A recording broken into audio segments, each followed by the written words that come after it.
और स्त्री महीने में रजो धर्म से हो जाती है, रजस्वला हो जाती है। कल का पत्र है वो, स्त्री रजो धर्म से हो जाती है, रजस्वला हो जाती है, रजो धर्म में आ जाती है महीने में।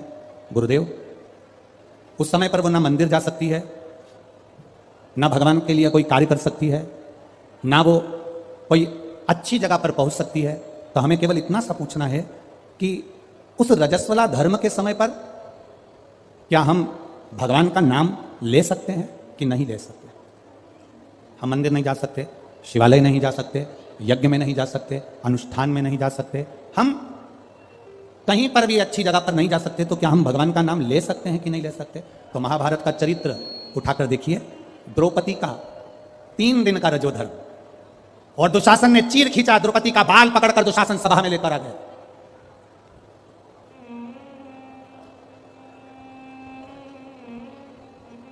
तीन दिन का रजोधर्म है द्रौपदी का, और बाल पकड़कर दुशासन सभा में लेकर आए। और द्रौपदी ने सबसे निवेदन करा, द्रौपदी ने सबसे कहा, सबसे प्रार्थना करी, सबसे बोला, पर कोई साथ नहीं दिया।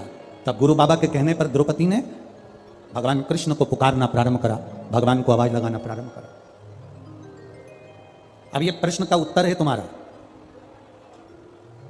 पलंग पर भी पड़े हो ना, तो भगवान का नाम लेने में कभी संकोच मत करना। बीमारी में भी पड़े हो ना, भगवान का नाम लेने में कभी संकोच मत करना। बीमारी में, मल और मूत्र में भी पड़े हो, तो भगवान का नाम लेने में कभी संकोच मत करना। और अगर आप रजो धर्म में भी हो, पूजन नहीं कर सकते, कहीं जा नहीं सकते, पर नाम लेने में कभी संकोच मत करना, क्योंकि जीवन का क्या भरोसा, जीवन का क्या भरोसा। मंत्र जाप, नाम जाप, स्मरण, भगवान को पुकारना, भगवान का नाम लेना, ये बंद नहीं करना।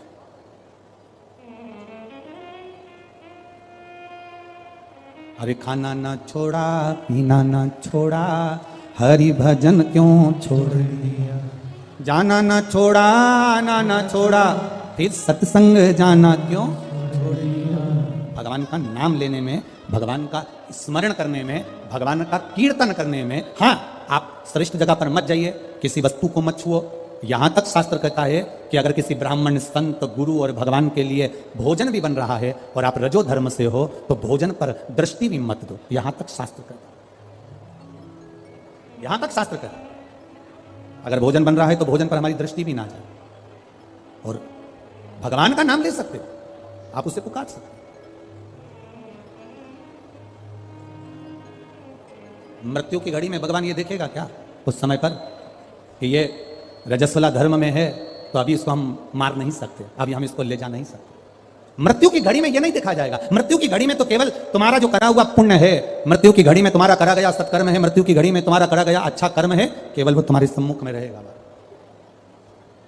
पुकारो, भगवान के नाम को पुकार सकते हो, बुला सकते हो परमात्मा को, पुकार सकते हो परमात्मा को, बोल सकते हो भगवान को।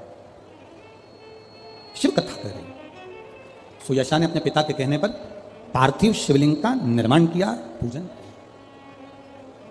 बहुत सावधानी से सुनना, रजस्वला धर्म के अंतर्गत नारी भोजन भी बन रहा है तो उस पर दृष्टि ना दे। रजस्वला धर्म के अंतर्गत नारी पूजन वाली जगह पर ना जाए। रजस्वला धर्म के समय पर नारी अच्छे कर्म की ओर ना जाए। पर रजस्वला धर्म भी अगर तुम्हारा है, कोई बीमारी भी तुमको है, कोई रोग में भी तुम पड़े हुए हो, पर भगवान का नाम लेने में कोई दोष नहीं है। भगवान का नाम तुम कभी भी ले सकते हो, जब तुम्हारी मर्जी पड़े।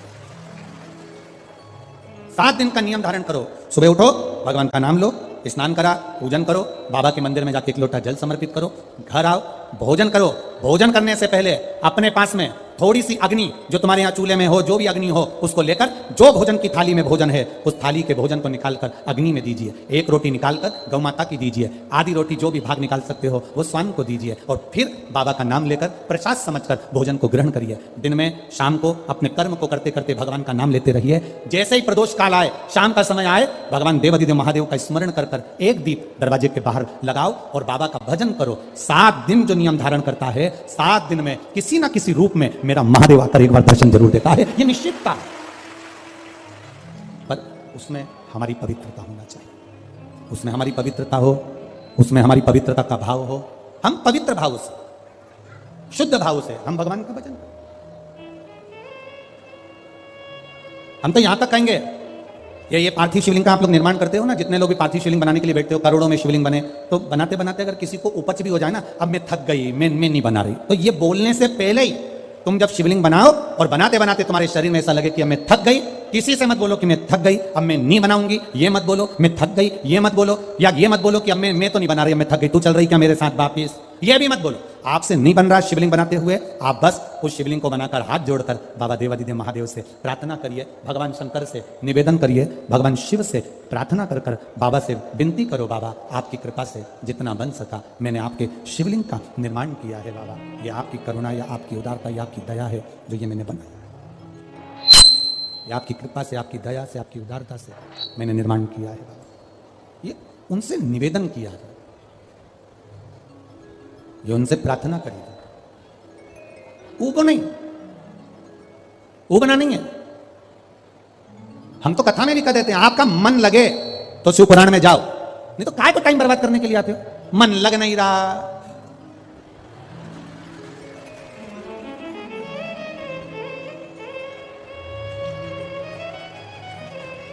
मन लग नहीं रहा, रत्ती भर भी और पूरी डेंटिंग पेंटिंग करके आई, 2 घंटे तक लाइन खींची, डब्बा भरा, एक दिन पहले उसके पास भी गई, धागा वाली के यहां वहां भी पहुंची, तो क्यों आए, कौन ने कहा तुमको कि कथा में जाना जरूरी है, कोई तुमको कहा कि भीड़ बढ़ाने जाओ, तुम्हारा मन लगे तो शिव महापुराण की कथा में आकर बैठो, नहीं लगे तो कथा में भी मत जाओ, अपने घर में मूंगफली सेको और 3 टाइम खाओ, समय बर्बाद करने मत जाओ।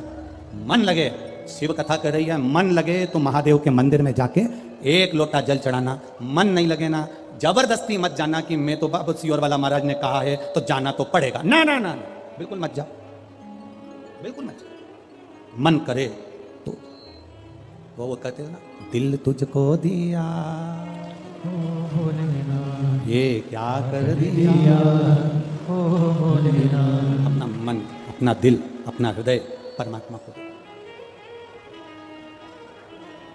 और जिस दिन तुम परमात्मा को पहचान गए उस दिन परमात्मा तुम्हारा और तुम परमात्मा का। यहाँ इतनी ये दतिया की माताएं हैं, बहुत चतुर हैं, इधर साइड की माताएं बहुत चतुर, इधर की माताएं इतनी चतुर होती हैं कि शादी विवाह में अगर गणेश जी नहीं मिलते हैं तो ये गोबर का और मिट्टी का गणेश बनाकर मटकी पे रखकर पूजन कर देती हैं, और मिट्टी का भी गणेश नहीं मिलता, गोबर का भी गणेश नहीं मिलता, तो यहाँ की माता इतनी विद्वान है कि गुड़ की ढेली को तोड़कर आधी ढेली का गणेश जी बना देती है और आधी ढेली का भोग लगा देती है। और गणेश सरकार सही है, यहाँ की माता इतनी विद्वान है कि गुड़ की ढेली को, आधी ढेली को फोड़कर गणेश जी बना देगी, और आधी हमारे यहाँ महाराष्ट्र में भी कहते हैं महाराज, गुलाचा गणपति और गुलाचा मेवा, मतलब गुड़ का ही गणपति और गुड़ का ही नैवेद्य भगवान को भोग। दतिया की माताएं भी इतनी विद्वान है, जब गणेश जी नहीं मिलते, गोबर नहीं मिला, मिट्टी नहीं मिली, शादी के समय पर तुरंत घर की जो बुजुर्ग माँ होती है वो कह देती है गुड़ की खोड़ी रखिए ना, आधा टुकड़ा तोड़ मटकी पे रख दे, गणेश जी हो गए, भोग लगाने के लिए कुछ भी नहीं है ना, जो आधा गुड़ का टुकड़ा है ना उसी को भोग लगा दो। क्यों? गुलाचा गणपति और गुलाचा नैवेद्य, भगवान गणेश भी यही है और भोग भी उनका यही। ये हमको पहचानना, बूढ़ी माता पहचान गई कि गुड़ की ढेली में गणपति है, और पूरे शादी में वो गुड़ का गणेश पुजाता रहा, पुजाता रहा, पुजाता रहा, और गणेश जी भी आशीर्वाद देते रहे, क्योंकि वो बूढ़ी माँ ने पहचान लिया कि मैं गुड़ की ढेली में भी हूँ। जिस दिन हम पहचान गए कि ये जितने आए हैं और जितने भगवान के भजन करने वाले हैं, संसार में रहने वाला जलचर, थलचर, वायुचर, जितने जीव हैं, जिस दिन हम पहचान गए कि इनके अंदर भगवान है और सब में परमात्मा समाया है, उस दिन मेरे शंकर को मिलने में देरी नहीं लगेगी, वो मिल जाए। गुलाचा गणपति और गुलाचा आधा ये हम समझ नहीं पा रहे हैं भगवान, हम परमात्मा को जान नहीं पाते। सुयशा ने भगवान शिव जी की आराधना करी, पार्थिव शिवलिंग का निर्माण करने के लिए बैठी, और जो निर्माण करा, मात्र 7 दिन निकले थे सुयशा को, देवादिदेव महादेव प्रकट हो गए। मांग सुयशा, क्या चाहिए तुझको? सुयशा कहती है मैं आपके चरणों की दासी बनना चाहती हूं, मैं आपके चरणों की दासी बनना चाहती हूं। भगवान कहते हैं सुयशा, कितनी सुंदर बात देवादिदेव महादेव ने कही है, कितनी सुंदर। सुयशा कह रही है मैं आपके चरणों की दासी बनना चाहती हूं, चरणों की दासी। देवादिदेव महादेव ने कहा सुन सुयशा, मेरी धर्म पत्नी पार्वती मेरे साथ में है, मैं दूसरी नारी को अपने करीब भी नहीं आने देता।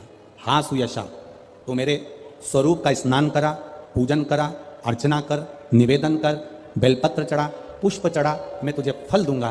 पर सुयशा, तू कहे कि मैं पार्वती जी का स्थान ले लूं, तू कहे कि मैं संगनी बन जाऊं, ये नहीं हो सकता। सुयशा, ऐ सुयशा, संत, साधु, सन्यासी, तपस्वी, साधक, उपासक, भगवान शंकर कहते हैं संत, साधु, सन्यासी, तपस्वी, साधक, उपासक, अगर इनके सामने एक लकड़ी की स्त्री भी आ जाए ना, तो संत साधु को उसका स्पर्श तक नहीं करना चाहिए, वो श्रेष्ठ संत माना जाता है। वो साधु, वो तपस्वी, एक लकड़ी की भी स्त्री अगर कोई बनाकर सामने रख दे, उसका स्पर्श ना है, उसका स्पर्श। आप लोगों को थोड़ा सा बुरा जरूर लगता है, पर महाराज जी, हम जब सीहोर से चलते हैं तो एक फॉर्म भरवाते हैं। हम वहां से चलने पर एक फॉर्म भरवाते हैं कि व्यासपीठ पर या हमसे कोई मिलने आएगा तो चरण नहीं छुएगा, ना स्त्री छुए ना पुरुष छुए, क्योंकि पुरुष छुएगा तो उसको देखकर स्त्री छूती है। नारी चरण ना छुए, अगर नारी को चरण छूना है तो अपने पति के और घर के माता पिता के छुए, इसके सिवाय ना छुए। हाँ, आपका मन कर रहा है कि हम गुरु के चरण छूना है, तो आपसे निवेदन है गुरु के चरण छुओ, पर दूर से छुओ, आपको स्पर्श नहीं होना चाहिए। स्पर्श था एक जरा सा साड़ी का पल्लू माता जानकी जी का, केवल साड़ी का पल्लू उड़ के तुलसी जी के क्यारे पर चला गया। साड़ी का पल्लू। पुष्पवाटिका में मां जानकी जी पुष्प लेने के लिए गई थी। उसी समय पर गुरु बाबा ने जनकपुरी में राम जी को भी भेज दिया था, जाओ जरा पुष्प लेकर आओ। राम जी सीता जी को देख लिए, सीता जी राम जी को देख ली, और पुष्प लाने के लिए गुरु बाबा ने भेजा था। जब बाबा जी ने पुष्प लाने के लिए भेजा और पुष्प लेने के लिए राघव जी जब गए, तो पुष्प लेकर, तुलसी के दल लेकर वो आ गए। तुलसी के दल भी ले आए और पुष्प भी वो लेकर आए। अब गुरु विश्वामित्र जी के सामने शालिग्राम जी थे, और गुरु विश्वामित्र जी शालिग्राम जी के लिए पुष्प और तुलसी के दल बुलवाए। कहा, लाओ जरा राम जी, तुलसी ले आए, पुष्प ले आए। विश्वामित्र जी के सामने, गुरु जी के सामने कह दिया, गुरुदेव ये पुष्प, ये तुलसी के दल, ये पुष्प हैं, ये तुलसी के दल है। अब धोया हुआ पुष्प, धोया हुआ पुष्प भगवान को समर्पित होता नहीं। जिस पुष्प को पानी में धो लिया जाता है, या पानी, कई कई माताओं की आदत रहती है, जो पानी का लोटा रहता है, लोटे में पानी भरा रहता है, उसमें फूल डाल लेती है और उस फूल को निकालकर फिर भगवान को चढ़ाती है। भगवान ऐसा फूल कभी स्वीकार नहीं करता। बाल्टी में पानी भरा है, तुम गई बगीचे से फूल बाल्टी में डाल लिए, बाल्टी में पानी भरा था, उस पानी में फूल गिर गए, तुमने वो फूल महादेव को चढ़ाए, देवताओं को चढ़ाए, वो भगवान स्वीकार नहीं करता। क्यों नहीं करता? क्योंकि जल के पात्र में जल भरा हुआ है, उसमें अगर आप फूल डाल दोगे तो जो जल भरा है, उस जल नारायण को वो फूल चढ़ चुके हैं। अब वो फूल तुम दूसरे देवता को नहीं चढ़ा सकते, क्योंकि चढ़ाया फूल कैसे चढ़ाओगे? तो हमारे यहाँ सनातन धर्म में धोया हुआ फूल, पात्र में जल भरा है और जल में पड़ा हुआ फूल भगवान को समर्पित नहीं होता। तो जैसे ही गुरु बाबा के सामने पुष्प आए और गुरु जी के हाथ में जैसे ही पुष्प आए, तो वो फूल गीले थे। अब पुष्प जब गीले थे तो उन्होंने पूछा, विश्वामित्र जी ने, गुरु बाबा ने, गुरु जी ने पूछा, राम जी, राघव जी, ये फूल जो तुमने हमको दिए हैं, ये पुष्प जो तुमने हमको समर्पित किए हैं, ये पुष्प तो गीले हैं। राम जी ने कहा, प्रभु मालूम नहीं, हमने तो इनको धोया भी नहीं है, क्योंकि हम जानते हैं कि धोया हुआ पुष्प समर्पित नहीं होता, तो फिर ये गीले क्यों है? विश्वामित्र बाबा ने तुलसी की मंजरी को उठाया, तुलसी के दल को उठाया, शालिग्राम भगवान को चढ़ाने के लिए विश्वामित्र जी हाथ आगे बढ़ाने लगे। तुलसी की मंजरी, तुलसी के दल विश्वामित्र बाबा के हाथ से चिपक गए, चढ़ने को तैयार नहीं हो रहे। पूछा बाबा ने, तुलसी, तुम आज नारायण पर नहीं चढ़ रही हो, शालिग्राम भगवान पर तुम तुलसी समर्पित नहीं हो रही हो, क्या हो गया तुमको? तुलसा जी कहती हैं, गुरुदेव, तुलसी के क्यारे में हम सारी बहनें एक साथ बड़ी हुई हैं, तुलसी का पौधा लगकर हम एक साथ बड़ी हुई, पर माता जानकी जी जब बगीचे में घूम रही थी तो उनके वस्त्र हमारे पौधे पर आ गया, और उनके चलने से, सीता जी के पल्लू के उस चीर से हमारे कुछ पत्ते टूटकर जमीन पर गिर गए। जब ये कुछ पत्ते जमीन पर गिर गए, इसलिए हमें रोना आ रहा है। यही कारण है कि हम आंख से आंसू बहा रहे हैं, यही कारण है कि हम रो रहे हैं। विश्वामित्र जी ने कहा कि राम जी जाओ, जानकी जी से कहो कि जो तुलसी के पत्ते भूमि पर पड़े हैं उन पत्तों को वापस वृक्ष से, वापस डाली से जोड़े। जाओ जरा बोलो। जानकी जी सूचना गई मां जानकी के पास, तुमने जो तुम्हारे चीर से, तुम्हारे वस्त्र से जो तुलसी के पत्ते गिरे हैं उनको जोड़ा जाए। जानकी जी कहती है कभी नहीं हो सकता, ये भूतो ना भविष्य थे, पत्ता टूटने के बाद जुड़ेगा कैसे? मुझे लेकर चलो गुरु बाबा के पास में। गुरु विश्वामित्र जी के चरणों में जानकी जी निवेदन कर रही हैं हाथ जोड़कर, बाबा गलती हो गई मुझसे, पर पत्ता नहीं जोड़ सकती मैं, पत्ता नहीं जोड़ सकती। बस वही दिन, हफ्ते में केवल एक दिन ऐसा होता है जो तुलसी के क्यारे से तुलसी के दल को नहीं उतारा जाता।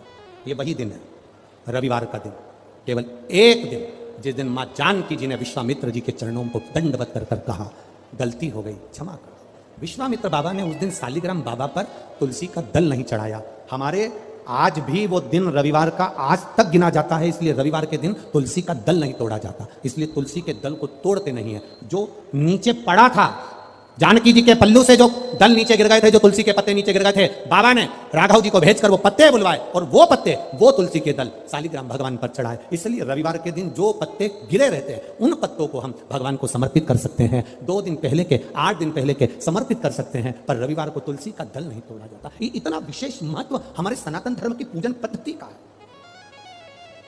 इतना विशेष।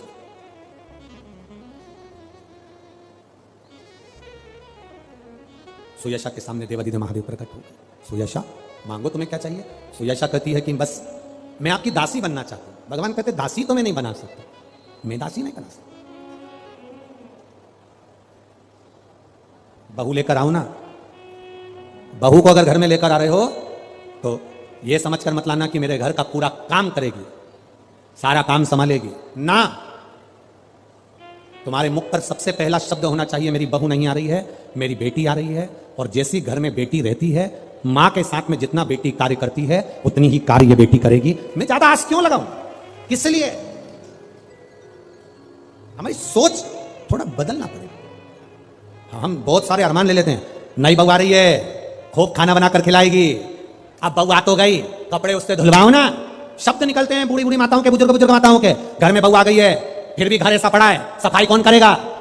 अरे महाराज, बहू लेकर आए हो कि नौकरानी लेकर आए हो?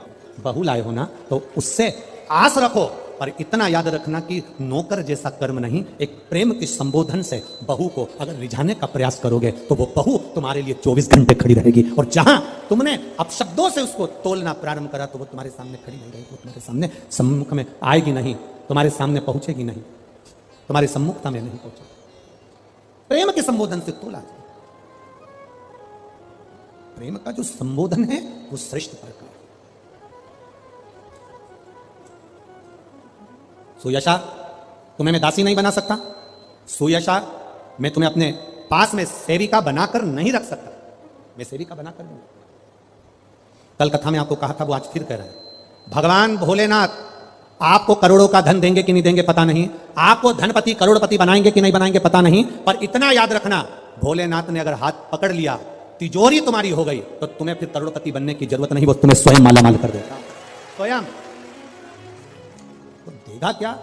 आपको कहा था अभी 16 तारीख को अमावस्या है अधिक मास की। प्रयास करना, एक कनेर का पुष्प, सुना है ना कथा में? बोलो बोलो, जम के बोलो जरा, सुना है ना? एक कनेर का पुष्प देवादिदेव महादेव को समर्पित, दिल से, भाव से, अपनी श्रद्धा से, अपने विश्वास से, आनंद से। अब जरा विचार करिए, डिवाइडर पर आपके दतिया में बीच में रोड पे इतना सारा कनेर लग रहा है, गाय खाती है क्या उसको? पशु पक्षी खाता है क्या उसको? बकरी, कोई जानवर खाता है क्या कनेर को? नहीं।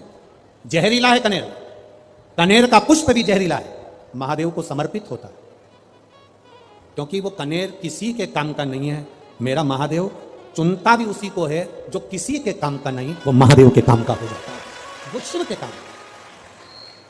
इसीलिए शास्त्र कहे हरिओम में ओम मेरा भोला नगर में आया है, हरि ओम में ओम समाया है, मेरा भोला नगर में आया है। हरि ओम में ओम समाया है, मेरा भोला नगर में आया है।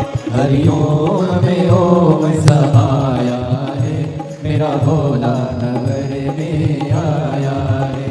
मेरा भोला नगर में आया है, मेरा भोला नगर में आया है। मेरा भोला नगर में आया है, मेरा भोला नगर में आया है। हरि ओम में ओम समाया है, मेरा भोला नगर में आया है। हरि ओम में ओम समाया। पीछे वाले भी दोनों हाथों से। मेरा भोला नगर में आया है।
भोले के मस्तक पे गंगा है, मेरे भोले के मस्तक पे गंगा है, मेरे भोले के मस्तक पे गंगा है। गंगा में ओम समाया है, मेरा भोला नगर में आया है।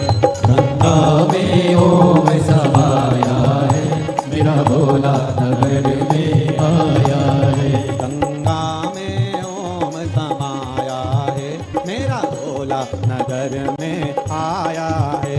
गंगा में ओम समाया है, मेरा भोला नगर में आया है। मेरा भोला नगर में आया है, ओ मेरा भोला नगर में आया है। ओ मेरा भोला दतिया में आया है, मेरा भोला नगर में आया है। ओ हरि ओम में ओम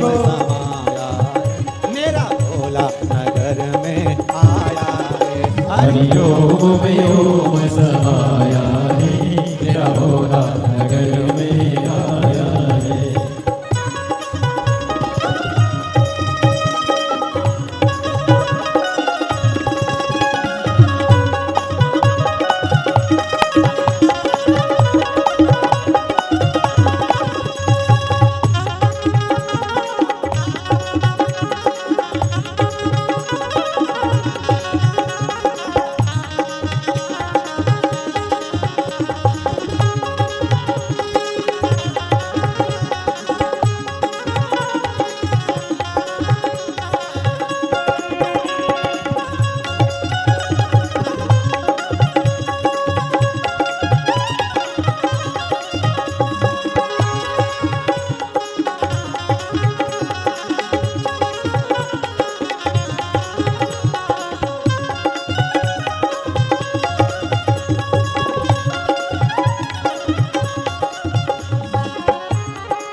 मेरे भोले के हाथों में डमरू है, मेरे भोले के हाथों में डमरू है, मेरे भोले के हाथों में डमरू है।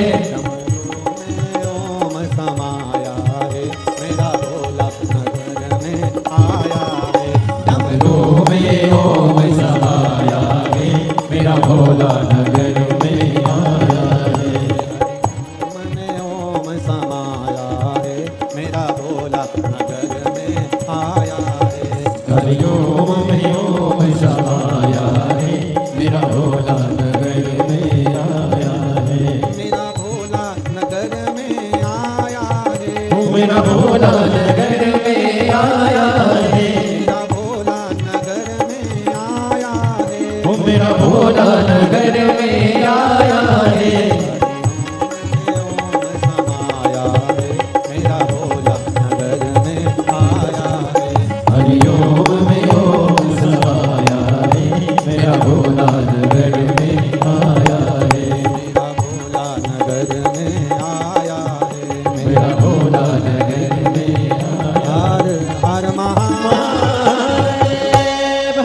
अपने स्थान पर बैठकर भगवान देवाधिदेव महादेव से अपने हृदय की बात, अपने दिल की बात भगवान शिव से जहाँ जगह मिल जाए वहाँ बैठकर भगवान शिव से अपने मन की बात बाबा देवाधिदेव महादेव से कहिए।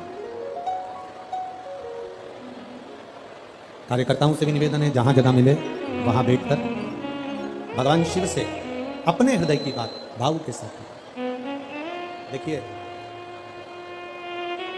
ये मौका मिलता नहीं बार बार विनय करने का, निवेदन करने का, प्रार्थना करने के लिए।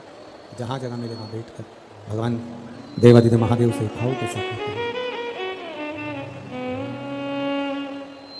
श्री शिवाय नमस्तुभ्यं श्री शिवाय नमस्तुभ्यं श्री शिवाय नमस्तुभ्यं श्री शिवाय नमस्तुभ्यं श्री शिवाय नमस्तुभ्यं भोला सब दुख काटो मारा ओ भोला सब दुख काटो मारा शिव शंकर जपूं तेरी माला भोले बाबा जपूं तेरी माला भोला सब दुख काटो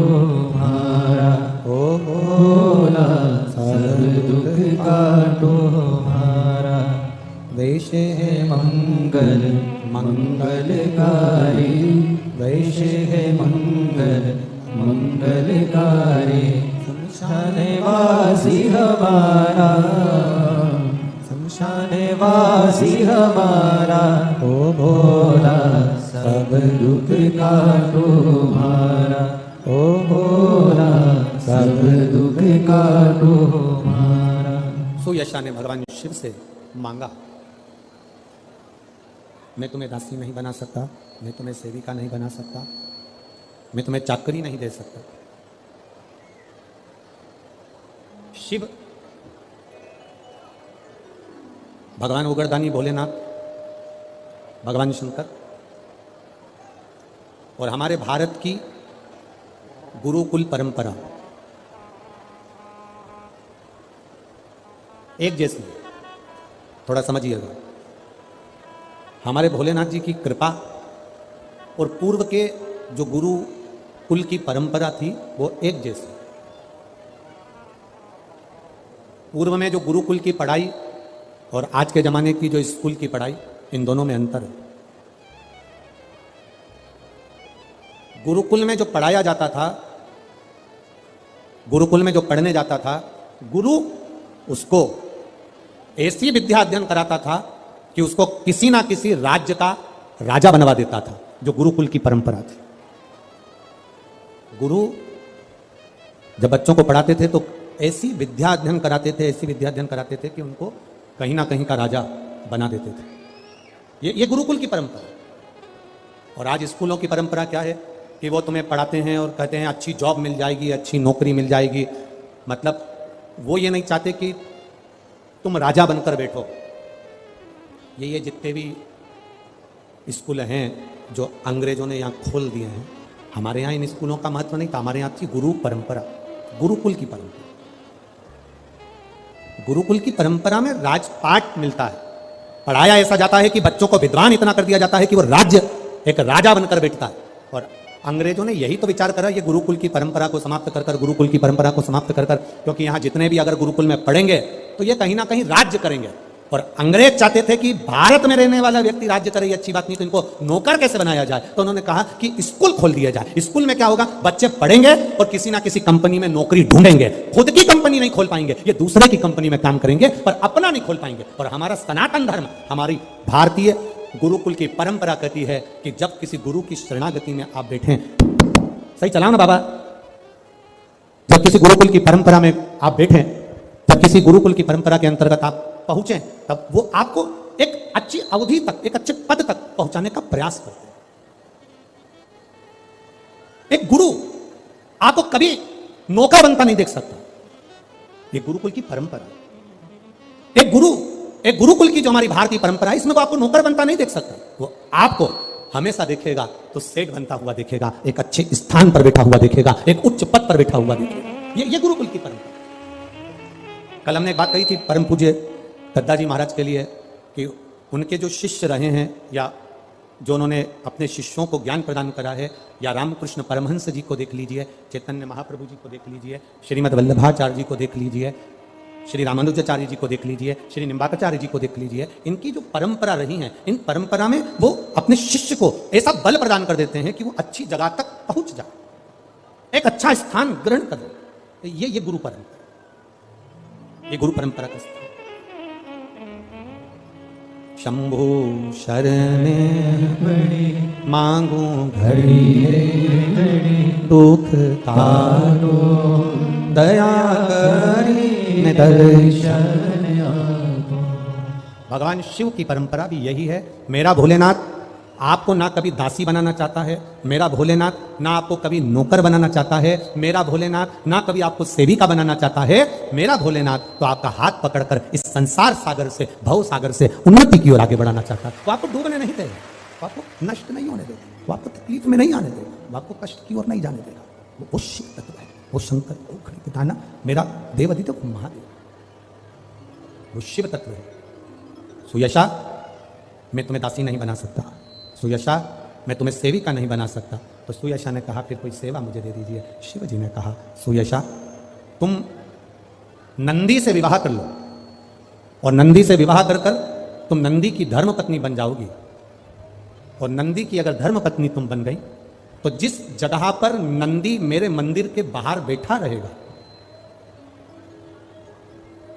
नंदी जिस जगह पर मेरे मंदिर के बाहर बैठा रहेगा, सुयशा उसके कर्णों में, कर्णों के करीब में तू स्वयं विराजमान रहेगा। सुयशा जब कोई नारी, जब कोई पुरुष, जब कोई बच्चा, जब कोई बुजुर्ग, जब कोई भी संसार सागर में रहने वाला मानव मेरे मंदिर में आएगा और नंदी के कान में कुछ कहकर जाएगा, तब तू उसको सुनकर मां पार्वती से कहेगी। और पार्वती जब मेरे साथ प्रतिदिन प्रदोष काल में, प्रदोष के समय, शाम के समय भ्रमण पर जब पार्वती मेरे साथ जाएगी, तो पार्वती मैया जिसके सामने नंदी को रोक देगी, मैं उसके ऊपर कृपा करते हुए चले जाऊंगा। ये हमारा भाव शिव महापुराण की कथा वर्णन कर रही है। ये हमारा भाव भगवान देवादिदेव महादेव का चरित्र वर्णन कर रहा है, ये शिव तत्व वर्णन कर रहा है। कितने लोग हैं जो भगवान नंदी के कानों में कुछ कहकर आते हैं? बोले हो कभी? सीधे बोल देते हो क्या जाकर? नंदी के कानों में कहने का भी एक तरीका है, आप लोगों को मालूम होगा वो तरीका? नहीं मालूम? ये बेलपत्री की जो डंडी रहती है ना, बीच का जो भाग है, ध्यान दीना जरा सा, ये बीच की जो डंडी है, फिर से देखिए, बेलपत्री के 2 पत्ते और उसके पास में जो बीच की जो डंडी का भाग है, दिख रहा है आप लोगों को? ये 2 डंडी, ये बीच की 2 पत्ती, उसके बीच में जो 2 डंडी का भाग होता है। जब हम देवादिदेव महादेव से कोई बात कहने वाले होते हैं ना कि बाबा बहुत दुखी हूँ, बाबा बहुत तकलीफ चल रही है, बाबा मैंने एक कॉम्पिटिशन एग्जाम में परीक्षा दी है, बाबा मेरे जीवन में ये तकलीफ हो रही है बाबा, तब इस बेलपत्री की जो ये डंडी होती है, इस उंगली से, इस अंगूष्ठ से इस डंडी को पकड़ा जाता है, और बाबा के कर्ण में कहने से पहले ये हाथ को नंदी के ऊपर रखकर फिर हम बाबा के नंदी के कानों में कहते हैं, और चलते समय इस बेलपत्र को अशोक सुंदरी की जगह पर चढ़ाकर वापिस आ जाते हैं। देवादिदेव महादेव को पार्वती की बात मानना ही पड़ती है और वो कहना ही पड़ता है। ये बेलपत्र की महत्व, ये जितना फल एक बेलपत्र की पत्ती में, उतना कि उतना फल हम आपसे फिर कहेंगे। कभी मौका मिल जाए जिंदगी में, कभी तुम्हारे जीवन में अगर मौका मिले और कहीं बेलपत्री का वृक्ष मिल जाए जिसकी छांव तुम्हारे ऊपर पड़ रही हो, तुम्हारे ऊपर अगर बेलपत्री की छांव पड़ रही हो, उसके नीचे बैठकर कभी मौका मिले, एक बेलपत्री का पत्ता मात्र रखकर आप शिव जी का नाम लेकर जल भी अगर समर्पित कर रहे हो ना, तो वो 12 ज्योतिर्लिंग को जल चढ़ाने के बराबर फल प्रदान कर। एक बेलपत्री का पत्ता, एक बेलपत्री का वृक्ष, एक बेलपत्री के वृक्ष की छांव हमारे जीवन को कृतार्थ कर देती है, धन्य कर देती है, कृतार्थ। एक पत्र आया है, देखिए।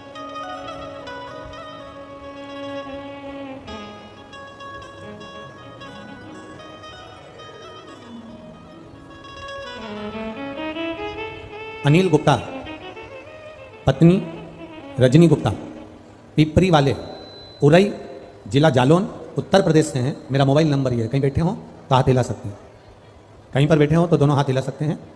अनिल गुप्ता, पत्नी रजनी गुप्ता, पिपरी वाले, उरई, जिला जालौन, उत्तर प्रदेश से। हाथ हिला दो। अच्छा दिख गए, ठीक है ठीक है, दोनों जनी हाथ हिला दो। हाँ ठीक है। गुरुजी, हम लोग उत्तर प्रदेश जालौन से आए हैं, बाबा को केवल नमन करने के लिए आए। हमने टीवी के माध्यम से आपकी कथा सुनी है, एक लोटे जल का क्या वर्णन करें गुरुदेव। मेरा बेटा अमरनाथ गुप्ता 26 साल का, जिसको एक बीमारी हो गई पीलिया की, वो पीलिया लीवर और किडनी में पहुंच गया। उस बच्चे को डॉक्टर को दिखाया, आराम नहीं लगा। दिखाते दिखाते उसको बड़े बड़े हॉस्पिटल में दिखाया, आराम नहीं लगा। मेरा बेटा कोमा में चले गया। कोमा में गया तो लखनऊ के PGI हॉस्पिटल में भर्ती कराया।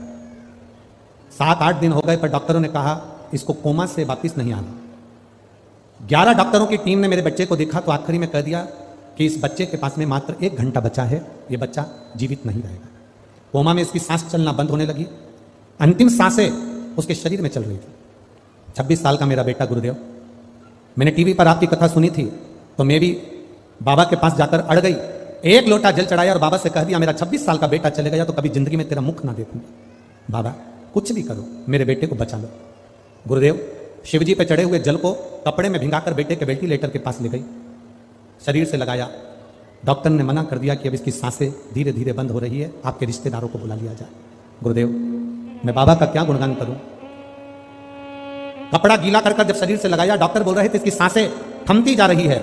और कुछ देर बाद हम लोग बस, डॉक्टरों ने हमको वेंटिलेटर वाले रूम से बाहर निकाला और 5 से 7 मिनट के अंदर आकर कह दिया तुम्हारे बेटे को वेंटिलेटर से नीचे उतार रहे हैं, उसकी सांस चलना चालू हो गई है और उसका शरीर काम करने लगा। हम दोनों पति पत्नी बाबा को केवल दंडवत करने आए हैं कि मेरे 26 साल के बेटे को बचा लिया उन्होंने।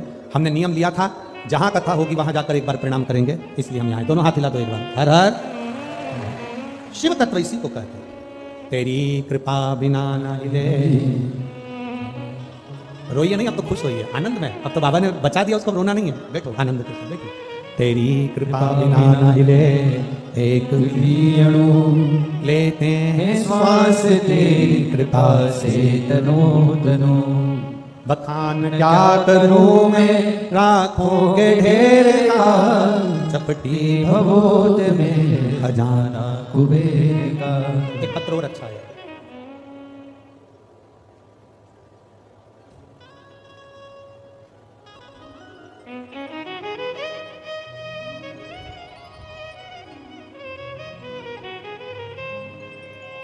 मैं मध्य प्रदेश में शिवपुरी जिले में ग्राम करही की रहने वाली हूँ।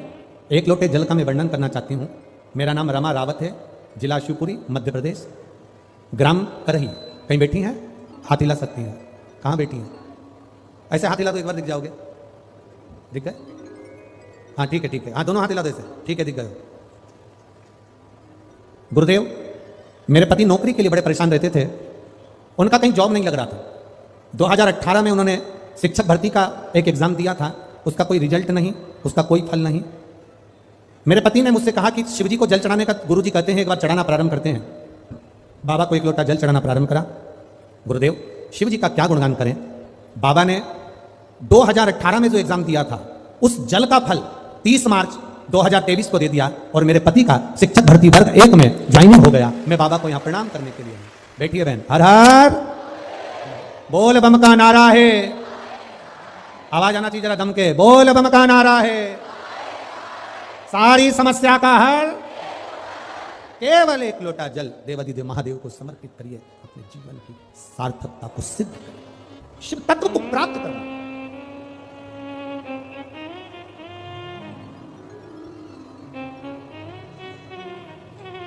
बेलपत्री